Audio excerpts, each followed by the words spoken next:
El año 2022 y el comienzo de este 2023 han sido periodos excelentes para desarrollarnos como inversionistas, en los que hemos visto momentos complicados en nuestras carteras y también hemos tenido la oportunidad de aprender de lo que los superinversionistas hacen en los momentos complicados, en los mercados bajistas.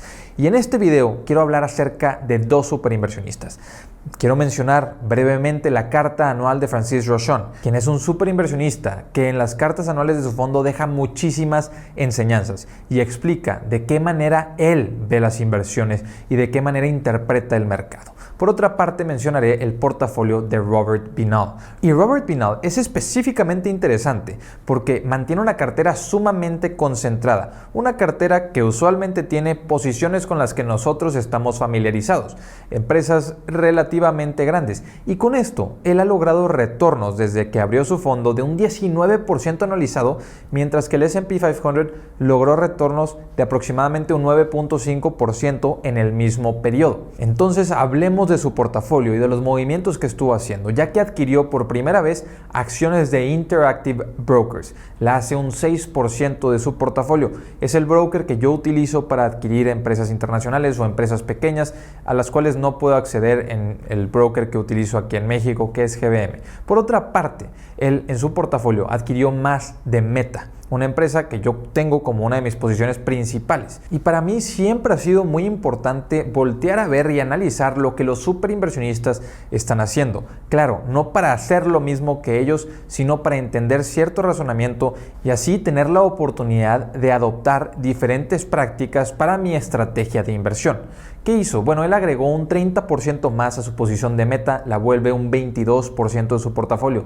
Esto en el primer trimestre de este 2023. Ahora, volteamos a ver lo que ha sucedido con Meta y pareciera obvio, era lógico que debía haber comprado más acciones. Las acciones estaban en los $100 y ahora están en los $216. Y claro, con Mark Zuckerberg diciendo en el último reporte trimestral que Meta estaba centrada en ser una empresa mucho más eficiente, que este es el año de eficiencia, que iban a redirigir los esfuerzos de la compañía a únicamente 3 oportunidades principales, que era la monetización de las aplicaciones de mensajería, la inteligencia artificial y por otra parte el metaverso, que es la inversión que todos nosotros hemos escuchado o de la cual conocemos porque es de la que más nos habían estado hablando. Pero claro, Mark Zuckerberg entendió que el mercado no solamente no está listo para el metaverso, sino que la economía no está preparada para que su empresa esté invirtiendo tanto en un metaverso que todavía no existe. ¿Qué hizo? El decir que va a invertir en las oportunidades que demuestren retornar valor, en las oportunidades que tengan buenos retornos sobre capital en el corto, mediano y con el metaverso para el largo plazo.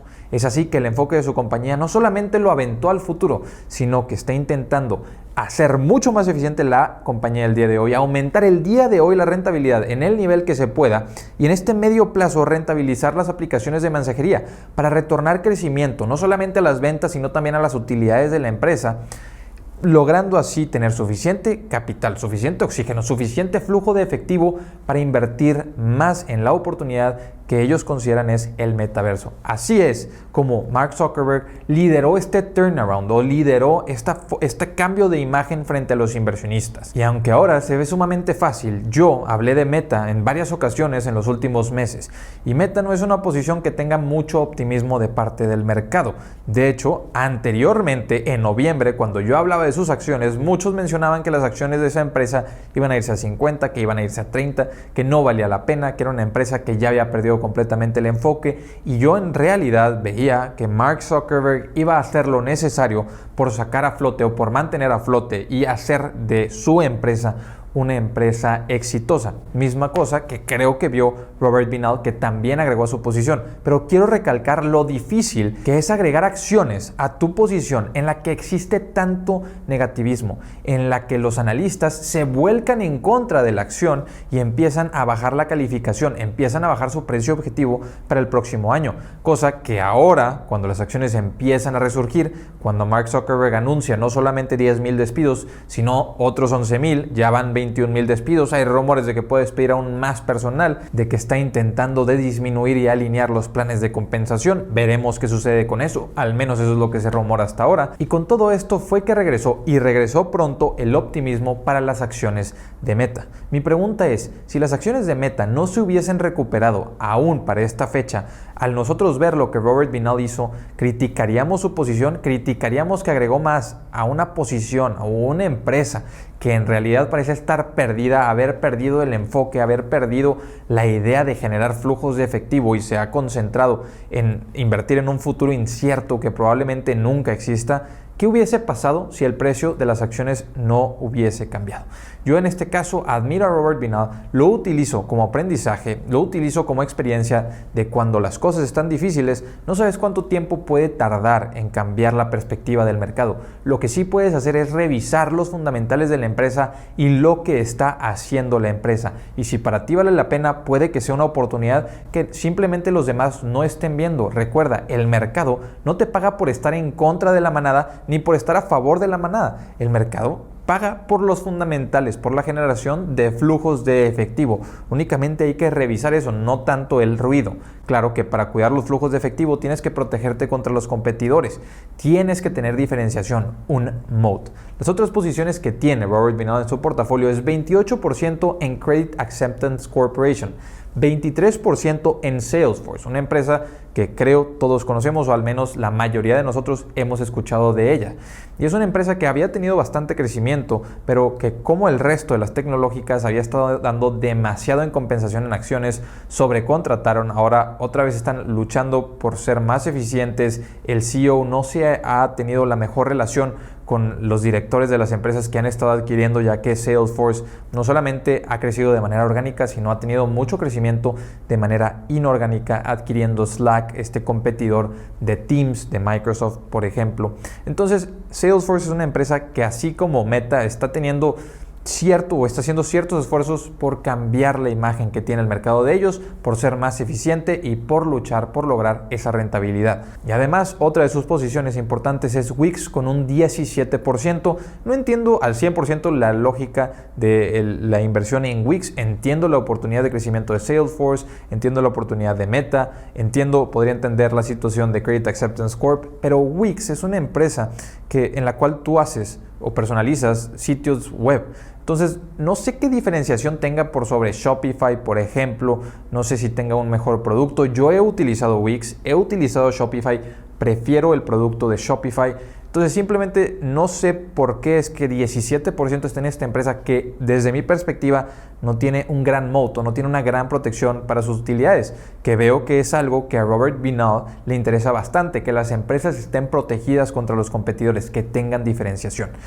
Dicho esto, podemos ahora sí pasar a Francis Rochon y a lo que él nos menciona en esta carta anual a los inversionistas, que la parte más importante, en mi opinión, es cuando muestra sus errores, ya que él tiene la costumbre de mostrar 3 errores en cada carta anual, una medalla de bronce, una medalla de plata y una medalla de oro para las posiciones que más dinero le costaron, ya sea por un error de omisión o por un error de comisión. Y él, en estos momentos complicados, ¿qué nos comparte a los inversionistas que leemos su carta? Pues bueno, nos dice que para él, a largo plazo, las acciones son el mejor vehículo de inversión, son la mejor clase de inversión. Por eso es que él tiene este fondo. Y claro que con esto comparte una clave que muchos de nosotros escuchamos, pero no todos la obedecen. Y es que él considera tóxico el intentar predecir el mejor momento de comprar o de vender. Sí, el intentar predecir de acuerdo al entorno macroeconómico. ¿Por qué no basar tus decisiones en los fundamentales de la empresa o en si has encontrado una mejor oportunidad? No en lo que crees que va a pasar, en predecir cuál es el punto más bajo, predecir cuál es el punto más alto. Eso es una pérdida de tiempo a los ojos de Francis Rochon, y no solamente una pérdida de tiempo, sino algo tóxico.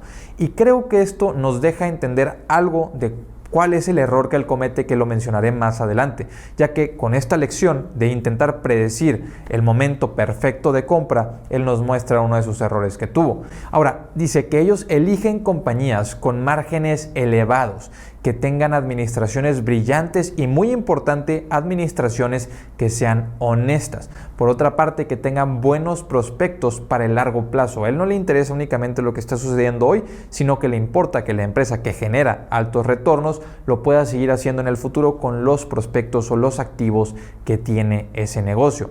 Por otra parte, nos dice que el mercado está dominado por personas que lo perciben como un casino, no por inversionistas. Y aquí es donde él puede aprovechar muchas oportunidades de inversión, ya que todas esas personas que a lo largo del tiempo perciben o continúan percibiendo al mercado como un casino generan ineficiencias, se van de una acción sin necesidad alguna o por escuchar noticias o por una reacción al miedo, no por los fundamentales, permitiendo este tipo de oportunidades que tanto le gustan a Francis Rochon. Ahora hablemos de las medallas que da Francis Rochon a sus 3 errores de esta última carta anual que nos comparte. Y primero nos menciona a Texas Roadhouse. Texas Roadhouse, una empresa a la que él no fue, nos dice que no tuvo la oportunidad de visitar uno de los restaurantes, pero que él ya conocía las finanzas de la empresa, le parecían bastante atractivas y se arrepiente de no haber ido a una de las sucursales para tomar la decisión de si invertir o no invertir, lo cual hizo que él se perdiera de bastantes retornos. Por otra parte, O'Reilly la vendió demasiado pronto y O'Reilly es esta empresa que compite, O'Reilly Auto Parts, que compite contra AutoZone, están en el mismo mercado, ambas empresas que tienen o que han sabido defender sus ingresos de la inflación, que han continuado creciendo, que además recompran una enorme cantidad de acciones y saben retornar valor a los accionistas. Es uno de los enfoques que tiene el equipo administrativo, pero el error que quiero mencionar y el cual quiero abordar en este video es el de la medalla de oro, que para él fue el LVMH o Louis Vuitton Moet Hennessy. Nos dice que él la siguió por bastantes años, él conocía a la empresa, de hecho admiraba el equipo administrativo y a su presidente Bernard Arnault. Y recordemos que él los menciona anteriormente en las cosas que él considera importantes en el mercado. No solamente los márgenes elevados, no solamente prospectos atractivos, sino un equipo directivo que sea brillante y honesto. Y él considera esto para el LVMH. Y es que esta situación no se desarrolló este último año. Nos habla de la crisis euro en 2011, que las acciones de esta empresa cayeron a los $100 aproximadamente. Dice que estaban cotizando aproximadamente unas 16 veces utilidades. Ahora, las acciones en este momento están rondando los $800. ¿Qué pasó con las utilidades por acción? Las utilidades por acción crecieron en aproximadamente un 15% compuesto anual. Pasaron de 6.7 euros por acción a los 29.6 euros por acción de 2011 a 2022. Y las acciones, recordemos, de 100 euros a los 800 euros, generando un retorno de 20% anual. Y claro que esta excelente empresa, además de crecer de manera orgánica, también creció de manera inorgánica. Tiene poder de fijación de precios, puede subir sus precios y ha demostrado que la demanda se mantiene. Además de que el múltiplo al que cotiza la empresa tuvo una expansión, por lo cual vemos que Francis Rochon se perdió de esta oportunidad de un 20% de retorno anual que hubiese podido lograr adquiriendo las acciones de esta empresa en 2011 y no volviéndose a preocupar por ella porque conoce a la administración y sabe que es una excelente administración y porque admira lo que hacen. Claro, darle seguimiento de vez en cuando a que los fundamentales continúen la línea que él espera, porque si no le va a volver a pasar lo mismo que O'Reilly, que los fundamentales continuaron beneficiándose, continuaron desarrollándose y él decidió vender antes de tiempo, lo cual hizo que se perdiera de disfrutar el crecimiento de una empresa que él ya había analizado, de la cual él ya había ganado o generado algo, tuvo que pagar impuestos de esa venta y aquí es donde entendemos perfectamente que para él el tratar de cronometrar o de predecir cuándo es el mejor momento de compra y de venta es tóxico. Él se arrepiente de no haber tomado oportunidad en Louis Vuitton Moet Hennessy, que dice que la consideró por mucho tiempo, pero que esperaba una mejor valuación, esperaba que pudiera adquirirla a un precio más bajo. Ese precio más bajo no llegó y el retorno sí se perdió, el retorno que pudiese haber conseguido sí se perdió. Inversionistas, en estos momentos es cuando más podemos aprender de este tipo de superinversionistas, de este tipo de personas que saben aprovechar oportunidades, que constantemente intentan adquirir los mejores negocios posibles. Y claro, ninguno de ellos descarta que se vayan a equivocar. De hecho, una de las reglas de Francis Rochon es que una de cada 3 posiciones que él compre, él sabe que lo va a decepcionar. Una de cada 3. Y si alguien como Francis Rochon se puede equivocar de una de cada 3 oportunidades y aún así tener retornos superiores a la media por largo plazo, ¿por qué nosotros no podemos hacerlos? Sin duda, es un excelente periodo para el desarrollo de todos los inversionistas. Hasta aquí les dejo este video. Nos vemos a la próxima. Hasta luego.